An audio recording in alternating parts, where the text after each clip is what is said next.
यहाँ आपको अपडेट करेंगे। लाहौर किला के डिफेंस में पंखा चलाने पर झगड़े के दौरान एक सिक्योरिटी गार्ड ने दूसरे को कत्ल कर दिया। मजीद जानते हैं डॉन न्यूज के नुमाइंदे वसीम रियाज से। वसीम, क्या मामला है? देखिए, ये डिफेंस का इलाका है जहाँ एक घर में इन दोनों सिक्योरिटी गार्ड को जो है वो सिक्योरिटी के लिए रखा गया था, लेकिन ये दोनों आपस में ही झगड़ पड़े। पुलिस के मुताबिक इब्तदाई तफ्तीश में ये बात सामने आई कि दोनों सिक्योरिटी गार्ड पंखा चलाने पर जो है इनमें झगड़ा हुआ, जिस पर फौरन ने तैश में आकर अली पर जो है वो उनदार आले के वार किए, जिससे वो मौका पर ही हलाक हो गया।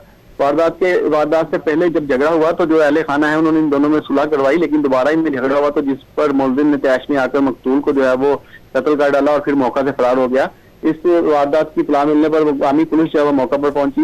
एसपी कैंट भी मौका पर पहुंचे हैं, जबकि जायब हुआ से शवाहिद इकट्ठे करते हुए तफ्तीश शुरू कर दी है। मकतूल की लाश को पोस्टमार्टम के लिए मुर्दा खाना मुंतकिल कर दिया गया है। तो उसका कहना है कि मकतूल के वुस्ता से रब्ता कर लिया गया है। उनके आने पर जो दरख्वास्त देंगे तो उस पर मुकदमा दर्ज करके मजीद कानूनी कार्रवाई की जाएगी और मुलजिम को भी जल्द गिरफ्तार कर लिया जाएगा। ठीक है, बहुत शुक्रिया वसीम रियाज अपडेट करने के लिए।